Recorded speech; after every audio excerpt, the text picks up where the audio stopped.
Good morning, dear students. In the previous class, we have done one application, that is the application of marriage leave, and today we will do the next application. And today we are doing application of fee concession. Write an application to the principal for fee concession. Fee concession का मतलब होता है जो fees होती है उसमें concession करना, छूट करना, उसको कम कर देना फीस को, ठीक है. So we will write in the same pattern the principal Om International Public School Juglan Hisar. We will write in the same pattern. Date 25th June 2021.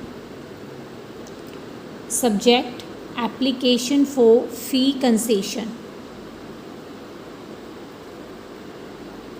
Subject mostly वही ऑलवेज जो सब्जेक्ट होता है वो वही होता है जो हमें यहाँ पे क्वेश्चंस में दिया होता है. या हमें क्वेश्चन दिया होगा कि हमें जो एप्लीकेशन लिखनी है वो किस रिगार्डिंग लिखनी है, ठीक है. हमें सिक लीव की लिखनी है, हमें अर्जेंट पीस ऑफ वर्क की लिखनी है, हमें मैरिज लीव की लिखनी है, या हमें फ़ी कंसेशन की लिखनी है. So this questions whatever the application we will write here the subject वो सेम ही होता है जिस रिगार्डिंग हमें एप्लीकेशन राइट करनी होती है. अगर यहाँ पे लिखा हो कि आपको एप्लीकेशन लिखनी है अर्जेंट पीस ऑफ वर्क की, तो सब्जेक्ट क्या लिखोगे? Application for urgent piece of work. यहाँ अगर आपको सब्जेक्ट क्वेश्चन दिया हुआ है कि सिक लीव लिखना है, सिक लीव मतलब आप बीमार हो, हमने सेकेंड क्लास में ये एप्लीकेशंस की हुई हैं, तो वो आपका सब्जेक्ट जो है वो हम यहाँ पे लिखेंगे. अब हमें क्वेश्चन दिया हुआ है कि आपको एप्लीकेशन लिखनी है फ़ी कंसेशन की, तो हमारा सब्जेक्ट क्या होगा? Application for fee concession. Then respected sir, ये जो इतना पैटर्न है ये हर एप्लीकेशन में सेम आता है. The principal Om International Public School Juglan Hisar. Date अब 25th हमेशा नहीं आएगी.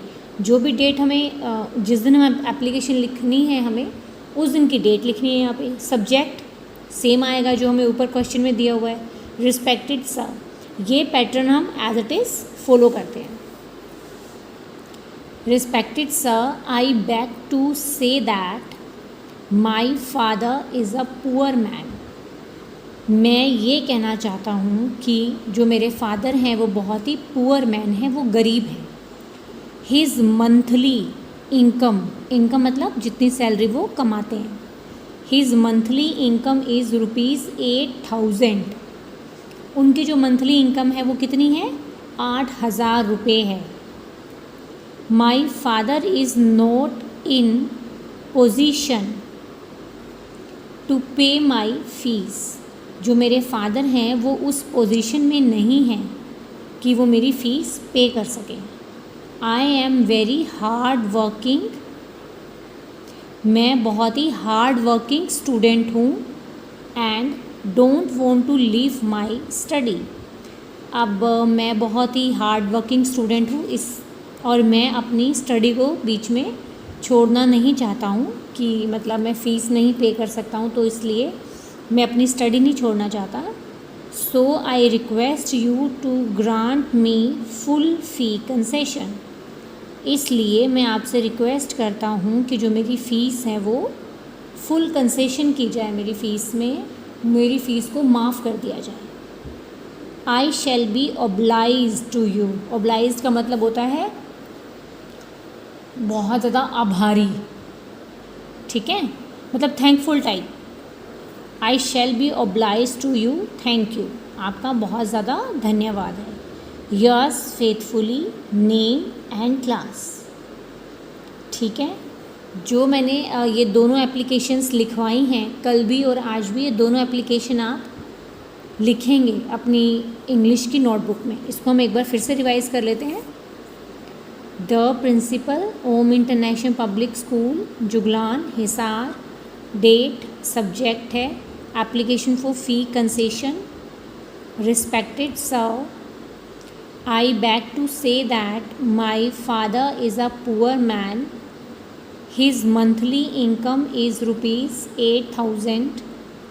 माई father is not in position to pay my fees, I am very hard working and don't want to leave my study.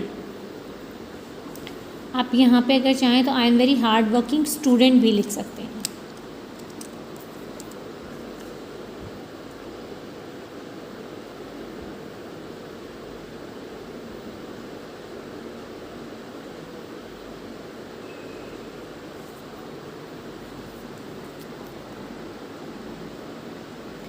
And don't want to leave my study, so I request you to grant me full fee concession.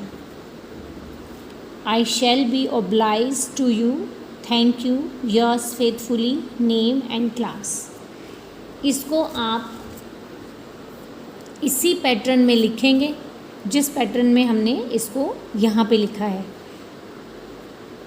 ये जो school का name है ये एक ही line में होना चाहिए, मतलब इसको आप 2 लाइनों में अगर लिखना भी आपको नहीं आता है, वैसे तो 1 लाइन में आ जाएगा, नहीं भी अगर आता है तो इसको बिल्कुल यहीं पे लिखना है। फिर उसके नीचे वाली लाइन में आपको एड्रेस लिखना है, फिर उसके नीचे वाली लाइन में डेट, उसके नीचे वाली लाइन में सेम पैटर्न, ये पैटर्न जो है ये सेम रहेगा, सब्जेक्ट देन रिस्पेक्टेड सा। ठीक है, इस एप्लीकेशन को आप प्रॉपर लिखें और इसको याद भी करें।